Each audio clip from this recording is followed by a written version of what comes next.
با سازی فلک به کوه غمرو برم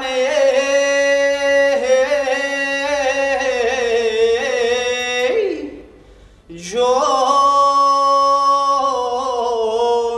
با نازی فلک به جان دل طلبانشاه میرزایف طولی 5 سال است که در انسامبل فلک نزد شعبه فرهنگ شهر ترسونزاده همچون فلکسرای جوان کار و فعالیت دارد. او همروزه در پهلوی استادان و دیگر هنرمندان خانه فرهنگ شهر نشسته از نازکی‌های این کسبش می‌آموزد. باید گفت که در نزد شعبه فرهنگ شهر ترسونزاده انسامبل فلک سال 2007 تأسیس داده شد و این انسامبل طولی 10 سال است که فعالیت داشته هنرمندان آن در همه چاره‌بینی‌های فرهنگی و فراغتی اشتراک فعالانه دارند. مقصد تشکیل نمودن انسامبل فلک در شهر ترسونزاده برای یک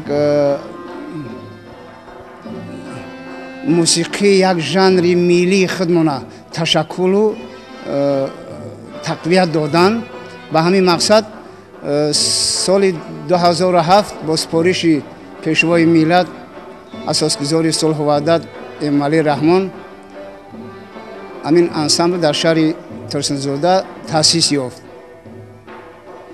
طول 10 سال شد که باز ما فعالیت داریم. خیلی در بسیار چورابینی‌های شهری جمهوریوی اشتراک داریم، سهم خودمان گذاشته استیم. فلک یکی از مردمی ترین سبک‌های موسیقی است و به گفته سنتشناسان آن تنها خاص مردم تاجیک است.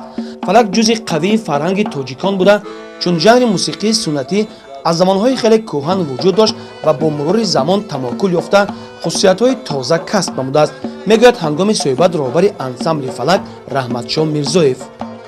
ما مقصد داریم به نزدیکی یک آزمون اعلان میکنیم در شهر ترسونزاده برای فلکخوان‌های بهترین نوازنده‌های بهترین جمع کنیم.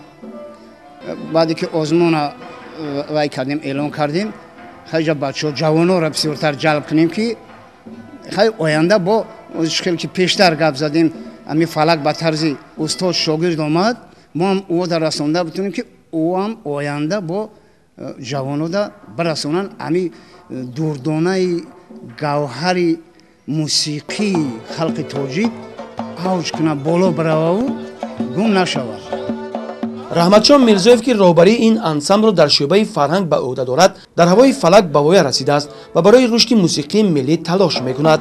همه صورت‌های ایجاد و به موسیقی درآورده‌اش در وصف وطن تاجیکستان و وحدت میباشد که همیشه در چاره‌بینی‌ها پیشکش تماشابینان گردانده میشود. جان شکرانه آن که تاجیکستان دارم